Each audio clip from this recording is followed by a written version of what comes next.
Bonjour à tous, bienvenue dans cette nouvelle édition du 7-8 Week-end, l'émission consacrée à vos loisirs et à vos idées de sortie. Nous parlerons improvisation théâtrale avec l'association Les Vicignoles qui sont en représentation ce week-end, sans oublier les rendez-vous sportifs ou encore la chronique cinéma. Mais tout d'abord, place à notre premier invité.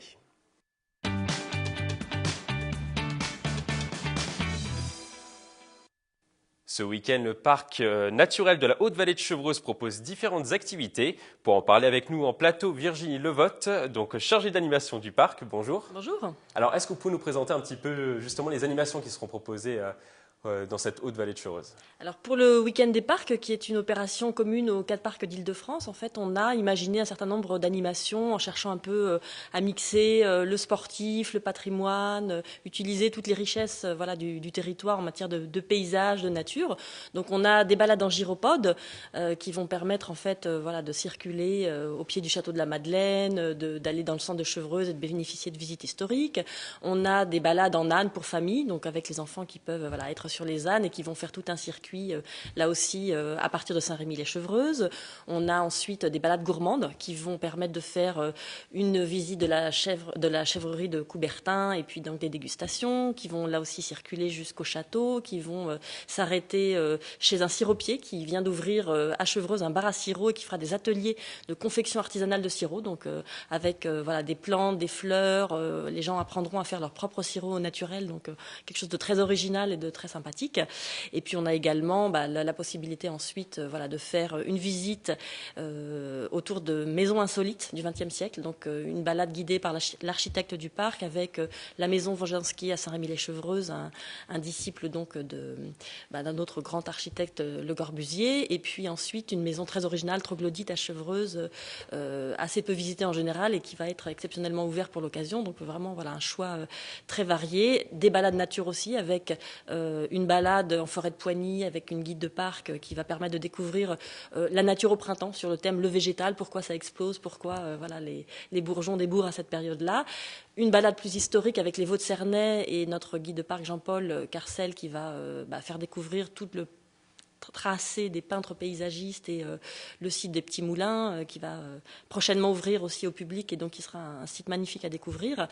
Donc un ensemble de balades. Il y aura de quoi faire en tout cas. Voilà, pour tous les goûts, pour tous les âges. Alors, il y en a beaucoup déjà qui sont complètes. Il reste quelques places sur le Justement, gyropode. sur quelle animation il reste encore quelques places? Alors, quelques places sur le gyropode, mais vraiment plus beaucoup. Donc là, ça va être un test de rapidité pour les plus motivés. Après, c'est vrai qu'on a aussi, sur toute la belle saison, on retrouve des balades équivalentes, que ce soit accompagnées par les guides de parc, que ce soit à cheval aussi, parce qu'on fait des balades à cheval un peu tous les mois. Donc on va dire que ceux qui ne pourront pas être présents ce week-end pour diverses raisons ou qui n'auront plus de place, qui n'hésitent pas à aller voir sur le site du parc, à s'inscrire à la newsletter mensuelle. Ils auront toutes les infos pour rater surtout pas les prochaines opérations, et pouvoir suivre les prochaines animations. Et donc c'est gratuit? Une très grande partie des animations sont gratuites, notamment la balade gourmande, notamment la balade architecturale. Après, il y a une participation pour les balades en âne et celle avec le gyrophare aussi, puisqu'il y a un petit peu de matériel ou d'équipement nécessaire. Donc avec des prestataires de la région, qui sont des prestataires locaux qui sont associés à l'opération, mais évidemment avec un petit défraiement qui fait que on a demandé une participation. Et donc vous le disiez, cet événement est vraiment ouvert à tout le monde. Tout à fait. On a un territoire qui est vraiment exceptionnel, un territoire rural avec des paysages. Quand on arrive en vallée de Chevreuse, même quand on habite tout près à Saint-Quentin-dans-Yvelines, il y a toujours un effet de surprise parce que on a des petits villages, on a des paysages ouverts, on a une nature qui est très présente et c'est vrai que on a toujours envie de la faire connaître davantage parce qu'il y a tout un potentiel, alors des balades libres à faire gratuitement, des sites historiques magnifiques à visiter, il y a vraiment un potentiel très important et donc ce week-end c'est l'occasion de mettre un coup de projecteur sur une offre d'activités qui est présente toute l'année mais qu'on met en valeur sur ce week-end-là en s'appuyant aussi sur toutes les connaissances aussi de partenaires de la région. C'est vrai qu'on a des guides historiques passionnants qui vont permettre de faire des activités. On a une activité sur laquelle il reste encore des places que j'ai oubliées, qui est l'atelier calligraphie au château de la Madeleine. Donc couplé avec beaucoup de places ou pas beaucoup? Il reste quelques places, il reste 6-7 places, donc de quoi quand même. Et si on est intéressé, du coup, ça se passe comment? Il faut... Numéro de téléphone du parc, 01 30 52 09 09, ou le site internet direct où il y a des possibilités d'inscription en ligne. Et donc, pour les familles, l'atelier calligraphie au Château de la Madeleine, c'est vraiment voilà, avec notre guide conférencière Aurélie Erlich, qui est à la fois quelqu'un de très pointu et en même temps capable voilà, de faire des animations accessibles de découverte et d'initiation. C'est vraiment un moment très agréable. Et vous attendez combien de personnes sur ce week-end?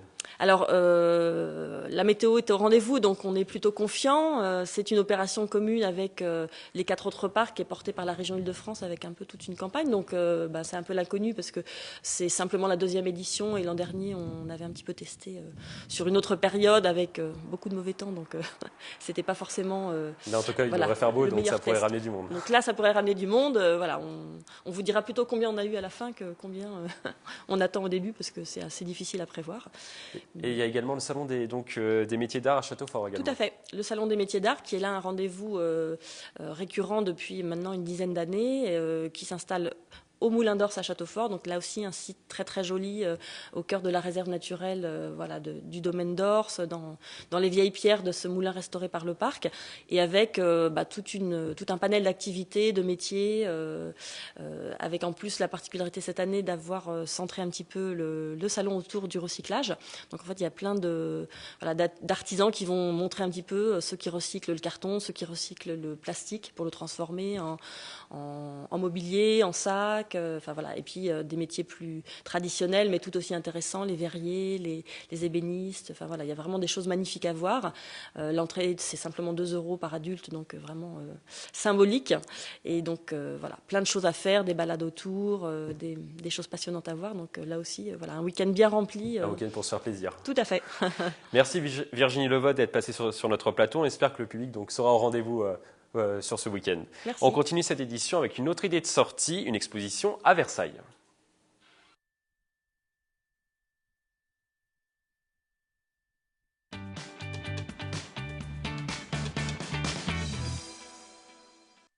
Elle est décédée dans l'anonymat en 2009. La photographe Viviane Mayer est aujourd'hui célébrée pour ses portraits de gens de la rue. Les clichés de la franco-américaine sont à découvrir en ce moment à Versailles, à la galerie de l'École des Beaux-Arts. Les images sont signées Patrick Jacques de Dixmude et Mathilde Caberne.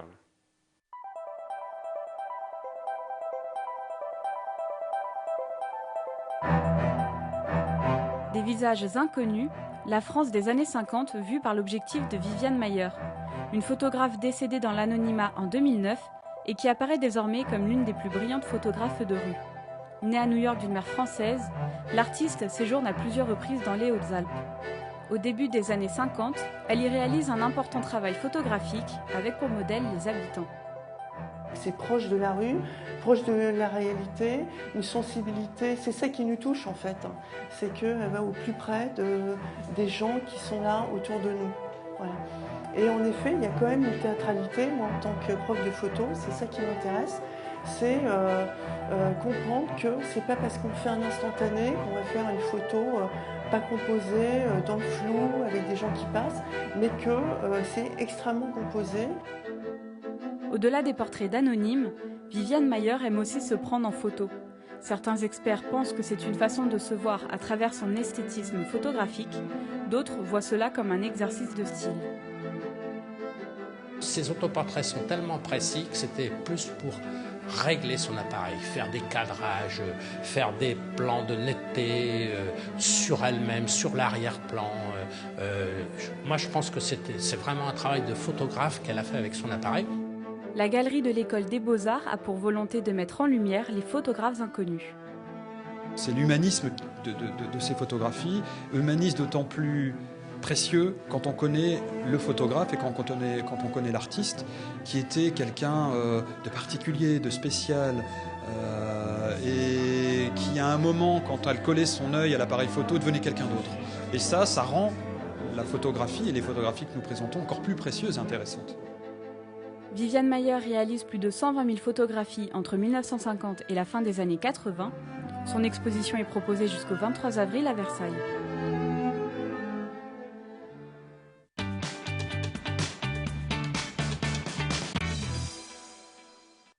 Voici une autre activité qui ravira les fans de théâtre et de spectacle. Ce dimanche 12 avril à 17h30, l'association Les Vissignols propose des matchs d'improvisation à l'espace culturel de Cauville à Voisins-le-Bretonneux. Alors nous avons, Philippe Verissimo nous a rejoint en plateau. Bonjour. Bonjour. Alors vous êtes donc le président des Vissignols, hein, c'est ça? Voilà, c'est ça. Alors pouvez-vous nous en dire un petit peu plus du coup sur cet événement? Alors l'événement c'est le 12 avril à 17h30 donc à Decauville, donc à Voisins-le-Bretonneux. L'association existe depuis maintenant une vingtaine d'années. On accepte tout niveau, amateur, professionnel. On accepte également tout âge. Moi j'ai 21 ans, le plus vieux a 55 ans. On est plus d'une trentaine dans l'association, presque 40. Je dirige aussi un atelier junior entre 11 et 16 ans avec Laura Ligasto. C'est nous qui les coachons et qui les entraînons tout au long de l'année. Et combien donc cet événement du coup va regrouper, ça va être quoi cet événement du coup? Alors cet événement, ça va pas être un match d'improvisation classique, ça va être un plus ou moins. Le concept est plutôt assez simple. En fait, c'est 3 maîtres de cérémonie qui seront sur scène, qui vont diriger l'impro, et toutes les 45 secondes, ils vont demander au public s'ils veulent en voir plus ou moins. Si le public dit plus, l'improvisation continue normalement. S'ils disent moins, l'improvisation s'arrête. Et le but, évidemment, c'est de faire la plus longue improvisation possible. Est-ce que c'est un événement pour tout le monde? Oui, pour tout le monde, hein, c'est tout public. C'est 3 € pour les mineurs et étudiants et 5 € pour les adultes. Et donc il reste des places là pour l'instant? Il reste des places, évidemment. Ouais. Et on fait comment du coup pour réserver? Alors, il n'y a pas de réservation possible, pardon. Je conseille au public de venir vers 17h10, 17h15 pour être sûr d'avoir des places et pourquoi pas être au premier rang. Et vous, pourquoi vous êtes-vous lancé dans l'improvisation? Alors moi, ça fait 11 ans maintenant que j'en fais. J'ai commencé, j'étais plutôt timide en classe. On m'a dit pourquoi pas essayer le théâtre. J'ai essayé le théâtre et j'étais pas trop à l'aise dedans. J'avais plutôt l'impression de réciter une poésie plutôt que de jouer vraiment. Et quand j'ai été voir un match d'improvisation, là je me suis dit mais oui, mais c'est ça que je veux faire. Parce que là, en fait, on est auteur, on est metteur en scène, on est comédien à la fois et c'est exactement ce qui me correspond en fait. Et qu'est-ce qui est difficile justement dans les matchs d'improvisation? Alors dans les matchs, c'est assez particulier vu que c'est une rencontre quand même de 2 équipes. On n'a pas forcément le même style de jeu. Et le but en impro, c'est de jouer avec l'autre et de jouer pour l'autre aussi. Ce qui est difficile, je pense, au départ, c'est surtout avoir une sorte d'énergie sur scène, de dynamisme et de réactivité surtout. Je pense qu'il faut être réactif, il faut avoir beaucoup d'imagination et surtout une bonne dose de dynamisme. Et après, ça vient tout seul, je pense. Et donc il y a un vainqueur à la fin de cette soirée? Alors pour le plus ou moins oui, ce sera donc le maître de cérémonie qui aura fait l'impro la plus longue, mais c'est plus une symbolique, un jeu de scène finalement plus que on n'est pas vraiment un vainqueur. L'objectif c'est quoi de ce spectacle? Alors l'objectif c'est de faire la plus longue improvisation possible, que le public, vu que c'est le public qui choisit si l'improvisation s'arrête ou non, le but, ce serait que le public reparte évidemment ravi, puisque c'est eux qui choisissent si ça continue ou pas, donc qu'ils soient contents finalement de ce qu'ils voient. Et est-ce que vous avez un lien avec Déclic Théâtre, du coup, qui est sur Trappes? Alors non, nous on n'a aucun lien avec Déclic Théâtre, mais on connaît beaucoup de personnes, on travaille de temps en temps avec eux, on a fait quelques spectacles. Pour l'instant, il n'y en a pas de prévu, mais peut-être l'année prochaine, il y aura peut-être un match, une rencontre avec eux. Merci Philippe Verissimo d'être venu sur notre plateau. On veut vous voir à l'œuvre donc ce dimanche. Donc je rappelle la date, dimanche 12 avril à 17h30, donc à l'espace de Decauville de Voisins-le-Bretonneux. Tout de suite, on passe à l'actualité cinéma.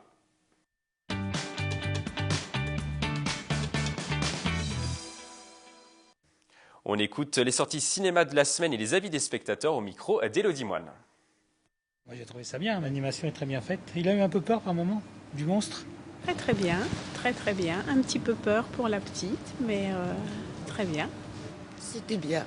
Et il y avait eu un très vieux film déjà qui avait été fait. Mais il était bien. C'est pas mal, enfin c'est l'histoire d'une vie quoi. C'est un peu historique, ça reprend un peu quand même la vie un peu comme elle était dans les années 60. Hein. Je trouvais que c'était un très bon film. Ça change des rôles de Jennifer Aniston d'habitude, mais ouais, très émouvant, très sympa à voir. J'ai bien aimé. En fait, c'était marrant, c'était super bien fait, je trouve. Et l'histoire, en fait, ce que ça raconte, quoi. Ah, génial, super génial.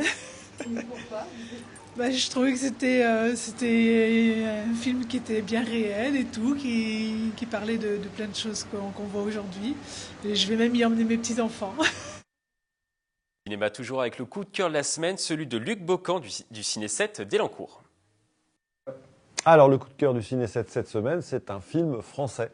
C'est un thriller qui s'appelle Un homme idéal de Yann Gozlan, avec l'incontournable, on va dire aujourd'hui, Pierre Ninet. Moi j'avoue que j'ai découvert l'acteur, parce que j'ai pas vu Yves Saint-Laurent, enfin il a tourné aussi dans d'autres films. Et je l'ai trouvé remarquable. C'est un thriller français, assez hitchcockien, avec un personnage complètement coincé dans une histoire dans laquelle il s'est mis tout seul. Enfin, il s'est auto-piégé, on va dire.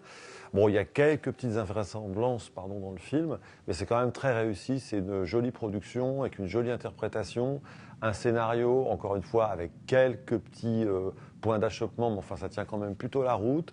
On est dans la peau du personnage pendant toute la durée du film. On se demande comment il va s'en sortir. Merci beaucoup. Merci à vous. Une réussite magistrale.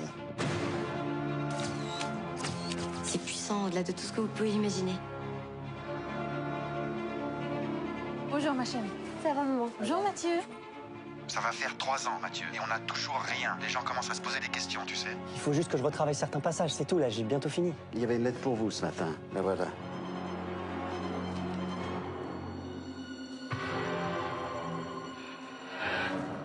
Allô? Violer la mémoire d'un mort. Je ne vais pas raconter la fin, évidemment, c'est un thriller. Il y a beaucoup de suspense, donc voilà, il est à découvrir pour la 2e semaine sur nos écrans au Ciné 7 à Elancourt.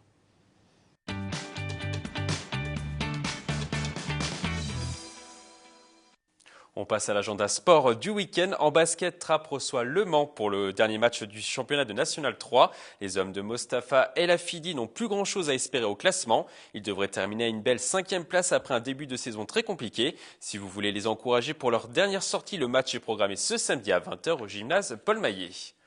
En handball masculin, le Chénet reçoit Beauvais ce dimanche à 16h au gymnase Nouvelle-France pour le compte de la 19e journée de National 3. Les Chénésiens doivent l'emporter pour rebondir après leur défaite contre le leader Lille. Une victoire pourrait leur permettre de recoller au premier. En football, Trappes reçoit Villemomble ce dimanche à 15h au stade Gilbert-Chansac. Les Trappistes 8e de promotion d'honneur doivent l'emporter pour s'éloigner de la zone de relégation. Ils auront fort à faire face à Villemomble qui est actuellement à la 5e place du classement. Les Trappistes comptent sur le soutien du public pour les pousser. Et puis il y aura du baseball ce week-end. Les Cougars de Montigny-Bretonneux se déplacent ce dimanche sur le terrain de La Rochelle. La rencontre comptera pour la 2e journée de 2e division. Le baseball, une discipline que nous allons vous faire découvrir ce lundi à 18h30 dans le 7-8 Sport. Nous avons testé dans cette émission toutes les facettes de cette discipline. Nous avons réalisé des tirs avec la batte, des exercices pour attraper les balles. La séance a été entièrement supervisée par l'équipe des Cougars de Montigny-Bretonneux. Vous verrez ce lundi dans le 7-8 Sport que ce sport est loin d'être facile.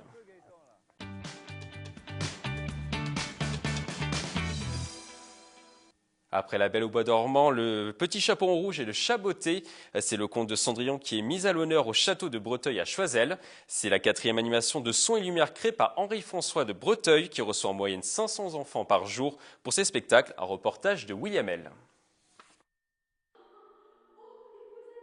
Cendrillon rechausse ses souliers au château de Breteuil.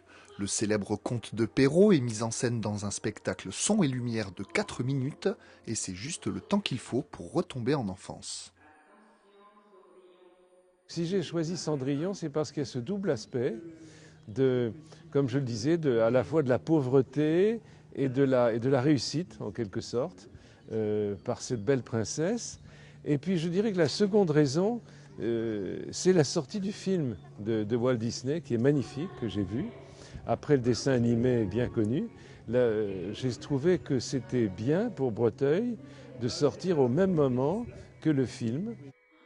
Ce spectacle, comme un écho au film de Disney, a tout de même nécessité 3 mois de travail, l'animation des nombreux personnages étant essentiellement basée sur les jeux de lumière. C'était quelque chose finalement d'assez complexe. Il fallait fabriquer les chevaux, il fallait bien sûr fabriquer le personnage, la bande-son faite en studio, ensuite la coordination entre la bande-son et les éclairages. Donc c'était un long et patient travail. Ici, l'histoire n'est pas racontée en entier. Elle s'arrête à la fin du bal lorsque Cendrillon abandonne sa pantoufle, l'occasion de relire la fin en rentrant chez soi. J'ai adoré. franchement, je pensais pas que c'était ça aussi beau, je pensais pas. Ce qui m'a plu, c'est surtout la façon, enfin, la rapidité. D'abord, ils mettent le papier, ensuite ils mettent la marionnette et ils remettent le papier en vitesse. C'est incroyable. C'est le 4e conte de Perrault qui est mis à l'honneur au château de Breteuil, l'écrivain ayant été proche de Louis de Breteuil, à l'époque contrôleur des finances de Louis XIV. Et pour profiter du spectacle, rendez-vous tous les dimanches aux écuries du château, avant minuit évidemment. C'est la fin de cette édition. Merci de l'avoir suivi. Je vous retrouve lundi prochain pour le 7-8 Sport. Passez un agréable week-end sur TV Fil 78.